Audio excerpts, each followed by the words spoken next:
Hello everyone, welcome to the top. My name is Niharika Walia Bhatnagar and I am with you with the संकल्प series जहां पर हम आज बात करने वाले हैं फाइनल अकाउंट्स के and I'll be talking about the trading account today. Trading account के क्वेश्चंस इस बार के PYQs में भी आपको देखने को मिल जाएंगे. The topics that I will be covering today they are covered in the examination this year and not only this year I would say it has been covered continuously in the last 3 years as well 2023 2024 2025. लेकिन what if I tell you 2022 के papers और उससे पीछे वाले papers में भी आता था क्योंकि ये पुराना टॉपिक है. This is not a new topic. तो ओवरऑल इसकी इम्पोर्टेंस आपको इस क्लास के एंड तक डेफिनेटली समझ में आ जाएगी. और आज जो हम करने वाले हैं वो इसके बहुत प्यारे से टॉपिक्स हैं. फाइनल अकाउंट्स इज बेसिकली एक ऑर्गेनाइजेशन की फाइनेंशियल हेल्थ को समझने का area. So this is very important to understand the financial statements of any organisation there. And before I proceed further, अगर आप ये देखना चाहते हैं कि इसकी किस तरह के क्वेश्चंस पेपर में आए हुए थे तो आप क्या कर सकते हैं, आप जा सकते हैं यहाँ डिस्क्रिप्शन में एक लिंक गिवन है. उस लिंक पर जाएंगे तो आपको PYQ बुकलेट मिल जाएगी जिसमें 2023 के दोनों पेपर्स हैं, 2024 के पेपर हैं, अलॉन्ग विद 2025 के पेपर PDF फॉर्म में आप डाउनलोड कर सकते हो, प्रिंट आउट ले सकते हो. एक्सप्लेनेशन है, आंसर्स हैं, इनफैक्ट मॉड्यूल वाइज ये भी बताया हुआ है कि किस किस से किस तरह के क्वेश्चंस आए हुए थे, उसका एक प्रॉपर एनालिसिस भी है. ये सब आपको मिल जाएगा एब्सोल्युटली फ्री. बस आपको क्या करना है, डिस्क्रिप्शन में जो लिंक है उस पर जाना है और वहां से आपको PYQ बुकलेट डाउनलोड करने के लिए अवेलेबल है. So please go ahead and check it out. Right now comes the point, trading account होता क्या है. ट्रेडिंग अकाउंट इज बेसिकली एक अकाउंट जो ना प्रोडक्शन के केस में ही बनाया जाता है. It is not made in any other case. This is made exclusively for production, जहां पर हम मैन्युफैक्चरिंग, परचेजिंग और सेलिंग ऑफ गुड्स के अंदर इसका इस्तेमाल करते हैं. जो ऑर्गेनाइजेशंस या तो परचेज करके बेचती हैं या फिर वो मैन्युफैक्चर करके बेचती हैं, तो उनके लिए ये अकाउंट बनाया जाता है. And this is a nominal account क्योंकि ये प्रॉफिट एंड लॉस निकालता है, लेकिन इसका प्रॉफिट एंड लॉस सिर्फ सीमित कहाँ तक है, वो प्रोडक्शन तक सीमित है. ठीक है, ये इसका रूल है, प्लीज याद रखिएगा. ये सिर्फ प्रोडक्शन तक सीमित है. तो इसके अंदर कौन से एक्सपेंसेस आते हैं, डायरेक्ट एक्सपेंसेस आते हैं, सारे के सारे एक्सपेंसेस जो डायरेक्टली कनेक्टेड हैं with manufacturing, purchase of goods and bringing them into the point of sale. मतलब डायरेक्ट एक्सपेंस हमारे वो एक्सपेंसेस हैं जो हमारी प्रोडक्शन के लिए सुपर इंपॉर्टेंट होते हैं.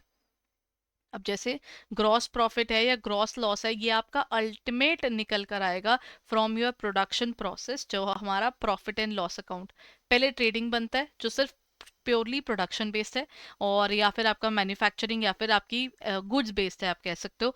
उसके बाद P&L बनता है जिसमें ना आपकी सेलिंग वाले सारे एस्पेक्ट आते हैं, बिकॉज ज़रूरी थोड़ी है ना कि हम चीज़ जैसे प्रोडक्शन में इन्वॉल्व हो. Let's talk about another example there. एक हमारा एग्जांपल इसका आ जाता है, जैसे अगर मैं सर्विसेज में इन्वॉल्व हूँ, right, I am into the industry of edtech. अगर एडटेक्स की बात की जाए, ये प्रोफेशनल्स हैं, ये गुड्स थोड़ी हैं यहाँ पर हमारे कोई. तो गुड्स नहीं है तो इसकी वर्किंग थोड़ी डिफरेंट चलती है. ये लोग प्रॉफिट एंड लॉस अकाउंट पे वर्क करेंगे अगर प्रोप्राइटरशिप पर हम जा रहे हैं तो, है ना. सो इस तरीके से ये थोड़ा सा डिफरेंस डेफिनेटली रहता है कि जो प्रोडक्शन, जिनके पास गुड्स वुड्स होते हैं उनके लिए ट्रेडिंग अकाउंट है, और जिनके लिए प्रोडक्शन वाला कोई काम नहीं है उनके लिए आ जाता है ये, that is P&L, profit and loss account. So this is how we record the specific area altogether. अब इस अकाउंट को हम कहते हैं ट्रेडिंग अकाउंट. ठीक है. If I talk about the trading account के दो हिस्से होते हैं, यानी एक इसकी होती है डेबिट साइड, एक होती है इसकी क्रेडिट साइड. डेबिट साइड पर हम सारे डालते हैं ऑर्गेनाइजेशन के एक्सपेंसेस, और क्रेडिट साइड पर हम डालते हैं सारी इनकम्स. बट इस फॉर्मेट को ध्यान से समझने से पहले let's talk about one particular thing. मैं अभी वापस आऊंगी यहाँ इस टॉपिक के ऊपर, इसका पूरा फॉर्मेट समझा रहे, लेकिन इसके फॉर्मेट का एक हिस्सा है जिसे हम कहते हैं कॉस्ट ऑफ गुड्स सोल्ड. पहले हम उसको समझेंगे, then I will show you this as well. Cost of goods sold क्या होता है, जो भी आपके डायरेक्ट कॉस्ट है in terms of your production, जो कॉस्टिंग आती है वो सारी इसमें आती है. इसका मतलब होता है ये raw material, direct labour, manufacturing, इन सब के गुड्स को इसमें इंक्लूड करके चलती है.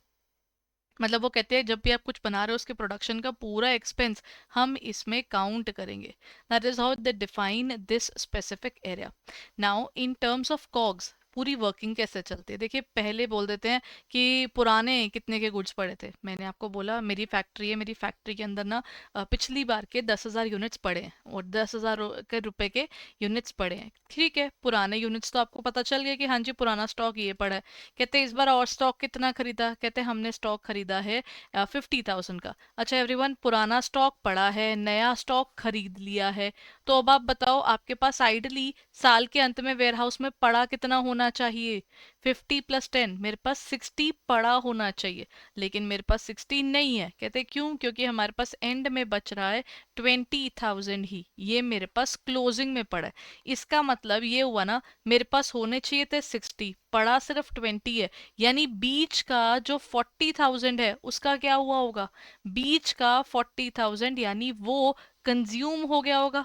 अब वो गुड्स कंज्यूम हुए होंगे तभी हमारे पास एंड में सिर्फ 20,000 का सामान बच गया, विच इज गुड, ऑर्गेनाइजेशन के लिए तो अच्छा है। This is how they define there cost of goods sold. पुराना कितना पड़ा था और कितना खरीदा, दोनों को टोटल कर दिया, एंड में बच कितना गया है उसको आप माइनस कर देंगे।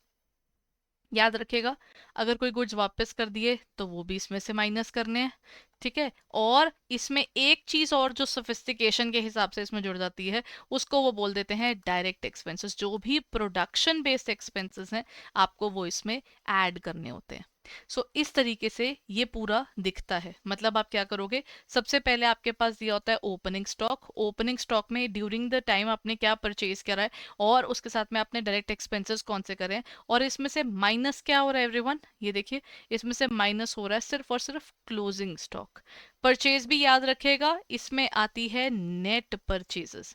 नेट परचेजेस का मतलब क्या होता है, net purchases equal to purchase minus purchase return. ठीक है ना, इसके हिसाब से आपको पता चलता है आपके कॉस्ट ऑफ गुड्स सोल्ड का पूरा सिनेरियो। डन। ये आपका आता है कॉस्ट ऑफ गुड्स सोल्ड। इसका एक न्यूमेरिकल क्वेश्चन पेपर में 100% आता है। आई एम नॉट सेइंग कि ये सिर्फ कई बार आया है कई बार नहीं आया, अभी तक तो ये हर बार ही आ रहा है। तो ये एक इम्पॉर्टेंट एरिया है। अब अगर आप इसको एक बार क्रक्स फॉर्म में देखना चाहते हो तो आपके पास ओपनिंग में जो भी इन्वेंट्री पड़ी है उसमें आपको परचेजेस ऐड करने हैं, डायरेक्ट एक्सपेंसेस ऐड करने हैं, और एंड में जो आपकी इन्वेंट्री है उसको माइनस करना है। इससे आपको मिलता है complete cost of all those goods which are actually sold. ठीक है ना, जो हमने गुड्स सेल करे हैं ये सिर्फ उनकी ही आपको वैल्यू देता है। डन। चलिए, अब हमारे पास आ जाता है, अब कॉस्ट ऑफ गुड्स सोल्ड जब आप निकालेंगे ना, आइडली ये किस में होता है, ये कॉस्ट ऑफ गुड्स सोल्ड जो होता है this is normally in terms of rupees. ठीक है, ये ना रुपीज के अंदर होता है, यूनिट्स के अंदर नहीं होता है। तो ये आपको याद रखना है कि ये हमेशा आपको रुपीज की फॉर्म में मिलेगा। एक बार आपने कॉस्ट निकाल ली फिर आप क्या निकाल सकते हो, if you have taken out the cost, फिर आपके लिए इजी हो जाता है, आप निकाल सकते हो इसी के बेसिस पर आगे। Once you know the cost फिर आपके पास इजी हो जाता है टू नो द, एक बार कॉस्ट पता चल गई तो आप फिर अपना प्रॉफिट वगैरह भी निकाल सकते हो, क्योंकि चीज इजी हो जाती है ना। अब आपको पता है कि चीज के साथ होना क्या है। बेसिकली वो वाली चीज आ जाती है कि मतलब आपको ये मालूम चल गया कि हमारी कॉस्ट ही इतनी बन रही है, तो आप सेलिंग प्राइस उसके हिसाब से अपना चेंज कर सकते हो ताकि आप अपना कुछ अच्छा प्रॉफिट कमा सको। Based upon this, this is the question that I have given you. Opening stock given है, क्रेडिट की परचेज है, कैश की परचेज है। उधार पर भी लोग खरीदते हैं, कैश में भी लोग खरीदते हैं। फिर आपने वेजेस भी दी हैं, आपने सैलरीज भी दी हैं, और आपके पास एंड में स्टॉक भी पड़ा है। एक बार इसका फॉर्मूला के बेस पर क्वेश्चन ट्राई कीजिए। We have got opening stock plus purchase। Purchases दोनों टाइप की, कैश की भी क्रेडिट भी, दोनों की दोनों आएंगी, प्लस सिर्फ और सिर्फ डायरेक्ट एक्सपेंसेस हैं जिसके अंदर आपको लग रहा है प्रोडक्शन में कोई इन्वॉल्वमेंट है, माइनस क्लोजिंग स्टॉक। एवरीबडी, आप और मैं प्रोडक्शन में इन्वॉल्व नहीं हो सकते बिकॉज हमारा काम डिफरेंट है। आपका भी एडमिन बेस्ड है, मेरा भी एक तरह से, मेरा टीचिंग बेस्ड है। हम लोग यहाँ पर वेजेस लेबर को दी जाती है, आपको और मेरे को नहीं दी जाती। तो इसका मतलब ये एक एक्स्ट्रा टर्म दे दी गई है ताकि आप कंफ्यूज हो सको। तो इसका आंसर कैसे निकलेगा, take a moment and solve it up and give me the answer as well, everybody। क्या आएगा इसका आंसर, ऐसे क्वेश्चंस को पेपर में भी प्लीज अपना आराम से तसल्ली से याद करके लिखेगा, क्योंकि कॉस्ट ऑफ गुड्स सोल्ड और ये सब ना नॉर्मली लोगों को लगता है कि चलिए ठीक है, इट्स एब्सोल्युटली फाइन, हम याद कर लेंगे, एंड में हो जाएगा, ये ना बाद में याद नहीं होते। और इनको फॉर्मूलाज को लिख कर रखेगा, बिकॉज कॉग्स का फॉर्मूला सिर्फ ऐसा नहीं है कि यहीं पर इस्तेमाल होता है, उसका यूटिलाइजेशन आपके और भी कई इंपॉर्टेंट फॉर्मूलाज के अंदर है। ठीक है, क्योंकि और भी हम जैसे जैसे अब आगे जाएंगे ना, कई ऐसे चैप्टर्स आएंगे जिसमें इसका एक इम्पॉर्टेंट रोल प्ले है। तो अगर आपको ये वाली बेसिक फॉर्मूलाज आते हैं तो ही आपको आगे फायदा होगा। ठीक है, चलिए, now let's try and solve this question. Opening stock मेरे पास दिया हुआ था 25,000 का। फिर मैंने खरीदा कितने का, 7,50,000 के गुड्स खरीदे। और उधार पर भी मैंने 3,50,000 के गुड्स खरीदे। देन हमारे पास एक वेजेस कितनी पे की है हमारे एम्प्लॉयज को, 1,00,000 रुपीज की। अगर जिसको भी वेज दे रहे हैं, यहाँ पर सैलरी नहीं आएगी क्योंकि सैलरी प्रोडक्शन से लिंक्ड होती ही नहीं है ना। और फिर आएगा क्लोजिंग स्टॉक का आपका 30,000 माइनस। तो इसकी वैल्यूएशन क्या बन रही है एवरीवन, बताइए। वी हैव 25,000, ठीक है, plus 7,50,000 plus 3,50,000 plus 1,00,000 minus 30,000, which gives me an amount of rupees 1195,000। इस तरीके से मेरी ऑर्गेनाइजेशन का मेरे को क्या मिल रहा है, कॉस्ट ऑफ गुड्स सोल्ड, जितने के आपने गुड्स बेचे हैं। अगर इसी क्वेश्चन में आपको बोल दिया जाए कि नहीं, आप ये बताओ कि ऑर्गेनाइजेशन का प्रॉफिट कितना हो रहा है, तो आप वो निकाल सकते हो क्या। ग्रॉस प्रॉफिट कैसे निकलता है, वो आपका निकलता है selling price minus cost price, यानी यहाँ पर कॉग्स। तो हम कह सकते हैं कि सेल्स माइनस कॉग्स कर दीजिए।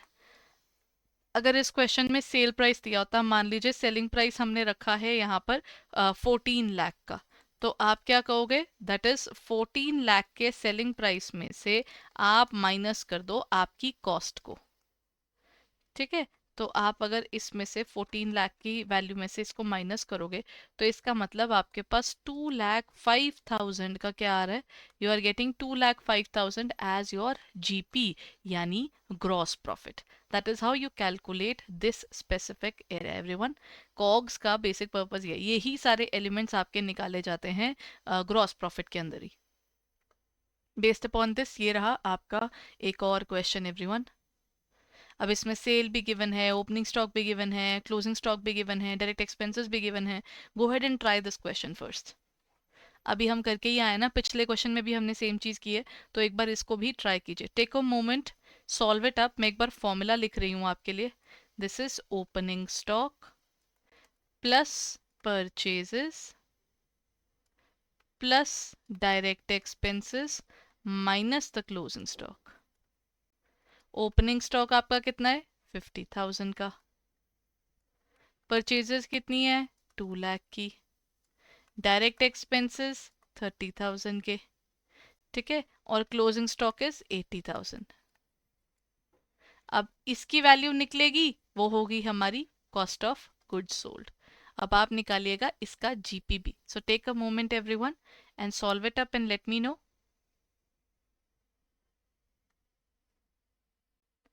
क्या आएगी इसकी वैल्यू। छोटे से क्वेश्चंस है, बस इनको प्यार से करना है, तसल्ली से करना है।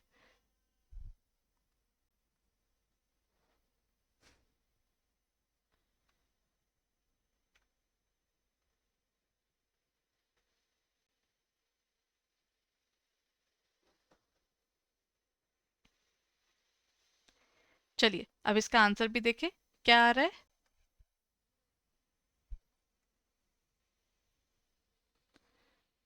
Let's discuss the question further. मेरे को ये पता है कि 50,000 के मेरे पास गुड्स पड़े थे, 2 लाख का मैंने और ख़रीदा, 30,000 के मेरे और खर्चे हो गए, और 80,000 मुझे उसमें से करना है माइनस। तो क्या मैं कह सकती हूँ मेरा कॉस्ट ऑफ गुड्स सोल्ड सबका इसमें ₹2 लाख आ रहा था। और अगर आपका ₹2 लाख आ गया है तो अब आप क्या निकालोगे, सेल्स में से आप ये कॉग्स माइनस कर दीजिए। जब आप ये कर देंगे तो सेल प्राइस क्या था हमारा, 3 लाख रुपीज़ का। 3 लाख में से आप माइनस कर दो ये 2 लाख, तो हमारे पास बचा कितना, टोटल 1 लाख। तो ये हमारा अल्टीमेट ग्रॉस प्रॉफिट आया। इसी चीज को अगर हम फॉर्मेट में डाल देंगे तो ये ट्रेडिंग अकाउंट बन जाता है। बेसिकली जो मैंने आपको बवी करवाना है, तभी मैंने वो चीज स्किप की थी, ताकि आपको ना बेस तो समझ में आए कि ये वर्किंग इसकी चलती कैसे है। ठीक है ना। तो ये आपका एरिया आ जाता है इसका। The answer goes like this. ये आपको इसके ना पीडीएफ में साथ में मिल जाएगा। तो अगर आप ये पहली बार कर रहे हैं तो तसल्ली से आप इसका सोल्यूशन भी नोट डाउन कर सकते हैं बेस्ड अपॉन दिस एरिया।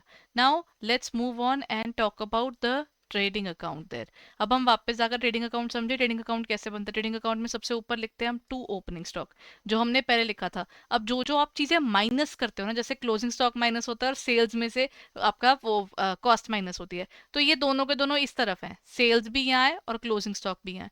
याद रखिएगा सेल्स में से रिटर्न्स माइनस की जाती हैं, क्योंकि सेल्स रिटर्न क्या होती है? जो गुड्स हमको वापस आके वो इसमें इंक्लूड नहीं करते। परचेजेस का भी सेम सिनारियो है, उसमें से भी रिटर्न्स हम माइनस करते हैं। फिर हमारे कोई डायरेक्ट एक्सपेंसेस हैं, कौन कौन से आएंगे? लोगों को हम वेजेस देते हैं। अगर हमने कोई गुड्स परचेज किए हैं तो हम उसका कैरेज अपने लिए पे करेंगे। हमको फ्रेट पे करना है, हमको इम्पोर्ट ड्यूटी पे करनी है। हम लोग अभी भी तो डोनाल्ड ट्रंप के साथ वहीं तो फंसे हुए हैं।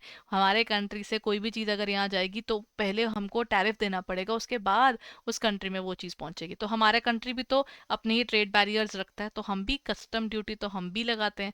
ऑक्ट्रॉय हो गया, कोई एंट्री टैक्सेस हो गए, डॉक चार्जेस बेसिकली, या वॉरफेज जो होता है ये आप लोग पे करते हैं जब हमारी शिप कहीं पर आकर डॉक करती है। मतलब शिप जहाँ पर रोकी जाती है ना, जब शिप के थ्रू सामान आ रहा होता है तो हम डॉक चार्जेस या वॉरफेज पे करते हैं, क्योंकि हमें वो गुड्स चाहिए होते हैं। तो वो रॉ मटेरियल वाले के लिए यहाँ पर आएगा।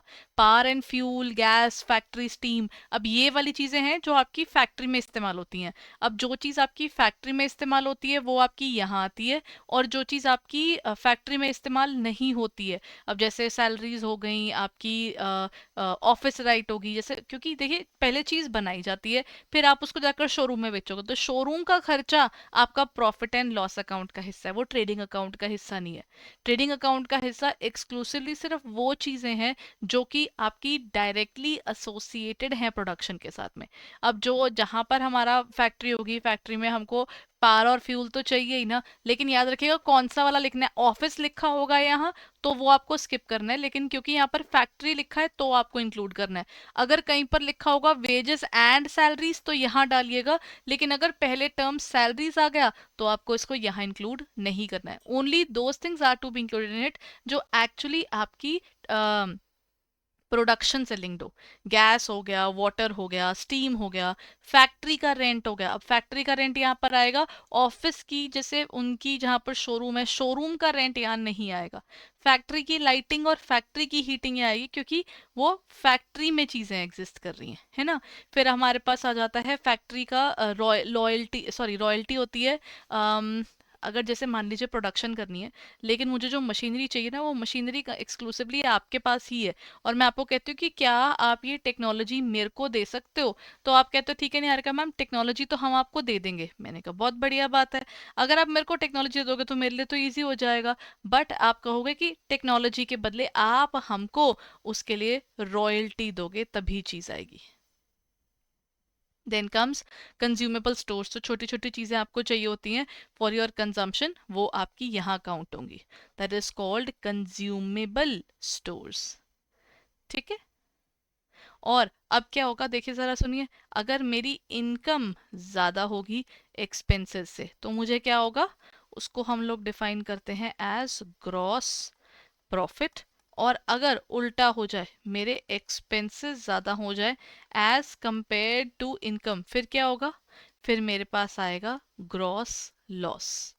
ठीक है।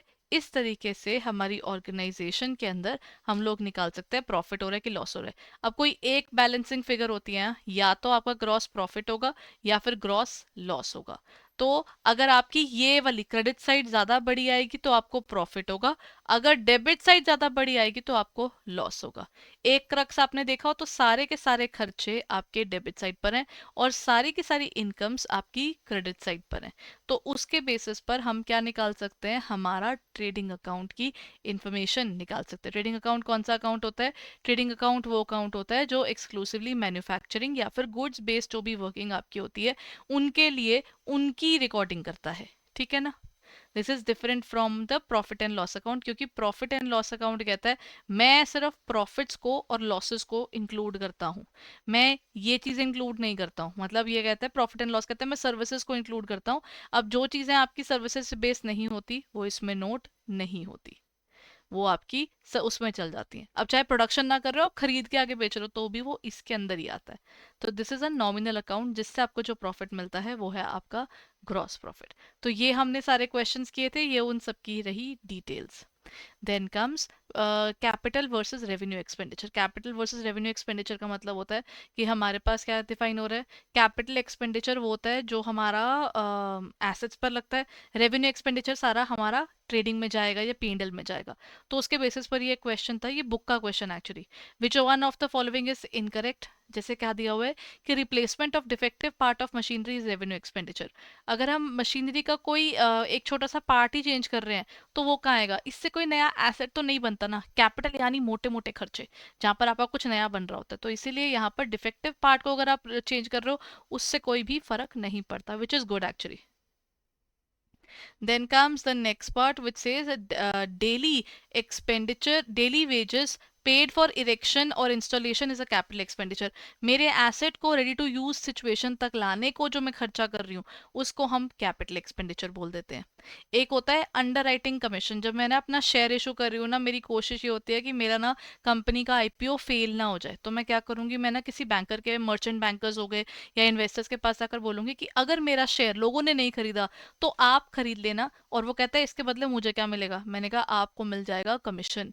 उसे हम कहते हैं अंडर राइटिंग कमीशन। ये एक तरह का फिक्टिशियस एक्सपेंस बन जाता है फ्यूचर में, और इसको हम डेफर्ड रेवेन्यू एक्सपेंडिचर काउंट करते हैं कि एक बार करोगे और आगे आगे वो उसका बेनिफिट लिया जाएगा, इसीलिए वो एक रेवेन्यू एक्सपेंडिचर नहीं कहलाता।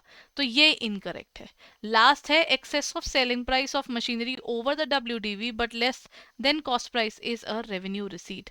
जो भी आपको एसेट बेचने पर पैसा आएगा वो रेवेन्यू रिसीट है, उससे होने वाले प्रॉफिट्स या लॉसेस जो हैं वो आपके रेवेन्यू है, वो रेवेन्यू बेस्ड होंगे। और ये जो पैसा इकट्ठा आ रहा होगा ना एसेट बेच के, वो कैपिटल रिसीट में काउंट होता है, वो इसमें काउंट नहीं होगा। ठीक है, this is how we calculate this specific part all together everyone. So this is it, I hope ये सेशन आपके लिए हेल्पफुल था। This was regarding the trading account. ठीक है, so if I talk about this specific area of trading account, so I hope ये आपको idea हो गया कि इसका वर्किंग कैसा रहता है। अब अगर आप हमारे कोर्सेज में इंटरेस्टेड हैं तो all you need to do is you need to check out our website. हमारी वेबसाइट है edutap.in, और हमारी because of the good response हम लोगों ने अपना जो सेल है वो एक्सटेंड कर दिया है, but it is only till 17th। So please go ahead and if you are interested in purchasing our courses तो आप अभी भी परचेज कर सकते हैं। आपको करना क्या है, आपको जाना है हमारे कॉम्बो या फिर सिंगल के अंदर edutap.in पर, और यहाँ पर कोर्सेज में आपको JIB मिल जाएंगे। हमारे मास्टर कोर्स के अंदर, मास्टर कोर्स इज़ बेसिकली जिसमें छोटे छोटे रिकॉर्डेड वीडियोज़ के थ्रू आपको पढ़ाया जाता है, प्रॉपर डिटेल में कंसेप्ट करवाए हुए हैं, और आपको मॉक टेस्ट भी इसमें मिल जाते हैं। बहुत सारी चीज़ें हैं जिससे आपकी प्रिपरेशन डेफिनेटली एक स्ट्रॉन्गर वे से हो पाती है ना। तो अगर आप इसको देखना चाहते हैं, all you need to do is just check out our website और ऐप। और आपको क्या करना है, याद रखिएगा कोड यूज़ करना है 76, द वैलिडिटीज एंडिंग्स को सून ऑफ दिस स्पेसिफिक सेल। तो इससे पहले कि सेल खत्म हो जाए आप इस 76% ऑफ को डेफिनेटली बेनिफिट को अवेल कीजिए, because at this point of time it is at a lower cost which will help you in terms of your prep, right. तो अगर आप कोर्सेज लेना चाहते हैं, इसमें लाइव क्लासेस हैं जो बिल्कुल पेपर से पहले होंगी, कंसेप्चुअल क्लासेस हैं रिकॉर्डेड वाली, देन कंसेप्ट नोट्स हैं, अपने पेस पर पढ़िए, अच्छे से पढ़िए। इनफैक्ट मॉक टेस्ट भी आपको इसमें मिल जाते हैं, चाहे यूनिट वाइज आप देखें या फिर कंप्लीट आप देख सकते हैं। तो ये दोनों आपको इसमें अवेलेबल हैं। So if you are preparing तो जस्ट गो थ्रू इट। आप चाहें तो पूरा कोर्स भी ले सकते हैं, यहाँ पर कॉम्बो भी अवेलेबल है पूरे के पूरे JIB का, और वो आपको मिल जाएगा 5760 में। बस बाय नाउ पे क्लिक करके ये कोड इंडिया 76 ज़रूर लगाइएगा ताकि आप इस बेनिफिट को अवेल कर सकें। ठीक है, so this is about the specific area and all about this is, यहाँ पर आपको सिंगल आपको लेने हैं तो वो सिंगल भी अवेलेबल है, RBWM से लेकर आपका IFS, PPB as well as AFM सारे आपके पास अवेलेबल हैं। So if you are interested then please go ahead and check it out on our website or in our app, and hurry up everyone, the time is ticking away, and thank you so much for being there. Bye bye, take care.